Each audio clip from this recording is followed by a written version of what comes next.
فأعوذ بالله من الشيطان الرجيم. بسم الله الرحمن الرحيم. لقد من الله على المؤمنين إذ بعث فيهم رسولا من أنفسهم يتلو عليهم آياته ويزكيهم ويعلمهم الكتاب والحكمة. صدق الله العظيم.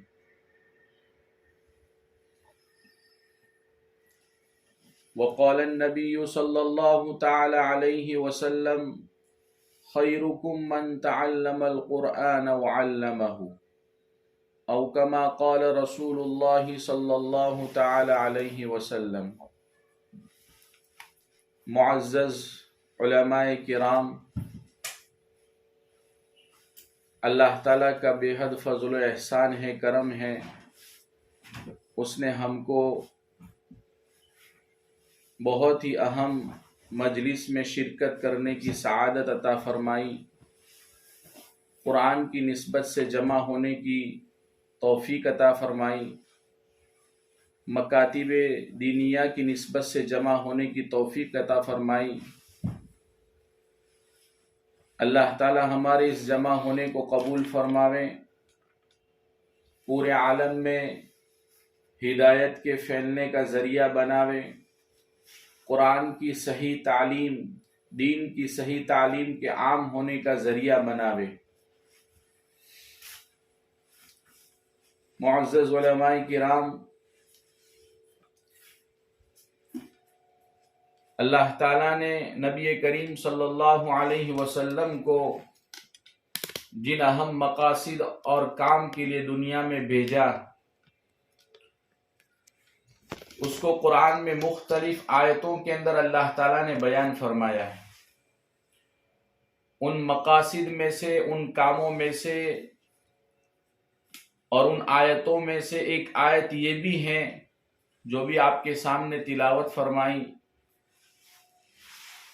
اس طرح کی کئی آیتیں قرآن پاک میں بھی ہیں اور جگہ بھی ہیں. وہاں یتلو علیہم پہلے ہیں، پھر بعد والی چیزیں ہیں. اس سے معلوم ہوا کہ آپ صلی اللہ علیہ وسلم کو جن اہم کاموں کے لیے دنیا میں بھیجا گیا تھا، اس میں بہت بڑا اہم کام قرآن کریم کے الفاظ کو پڑھانا اور قرآن پاک کے الفاظ کو سننا اور سنانا ہے. گویا یہ حضور صلی اللہ علیہ وسلم کو دنیا میں بھیجنے کے اولین مقاصد میں سے ہیں. اس سے اندازہ لگاؤ کہ مکتب میں پڑھانے والے علماء کتنا بڑا کام کر رہے ہیں. نبی کریم صلی اللہ علیہ وسلم کی ایک بہت ہی اہم حدیث ہے. عن ابی ہریرہ رضی اللہ عنہ ان رسول اللہ صلی اللہ علیہ وسلم قال: ما اجتمع قوم فی بیت من بیوت اللہ یتلون کتاب اللہ ویتدارسونہ بینہم الا نزلت علیہم السکینۃ وغشیتہم الرحمۃ وحفتہم الملائکۃ وذکرہم اللہ فی من عندہ. اس روایت کو حضرت شیخ زکریا رحمۃ اللہ علیہ نے فضائل قرآن میں تفصیل سے نقل کیا ہے. کوئی قوم اللہ کے گھروں میں سے کسی گھر میں جمع ہوتی ہیں.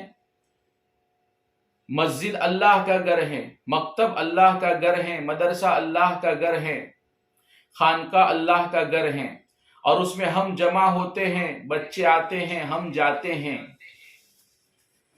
یتلون کتاب اللہ ویتدارسوا بینہم، وہاں بیٹھ کر اللہ کی کتاب قرآن پڑھتے ہیں اور آپس میں سیکھتے سکھاتے ہیں. ہم الحمدللہ مکتب میں یہی کام کرتے ہیں، بچوں کو قرآن سکھاتے ہیں، تلاوت کرتے ہیں. تو اللہ تعالیٰ ان کو 4 نعمتیں عطا فرماتے ہیں. جو یہ کام کرتے ہیں قرآن کو سیکھنے سکھانے کا، اللہ ان کو 4 نعمتوں سے نوازتے ہیں. پہلی نعمت بتلائی نزلت علیہم السکینۃ، اللہ تعالیٰ کی خصوصی رحمت ان پر نازل ہوتی ہے.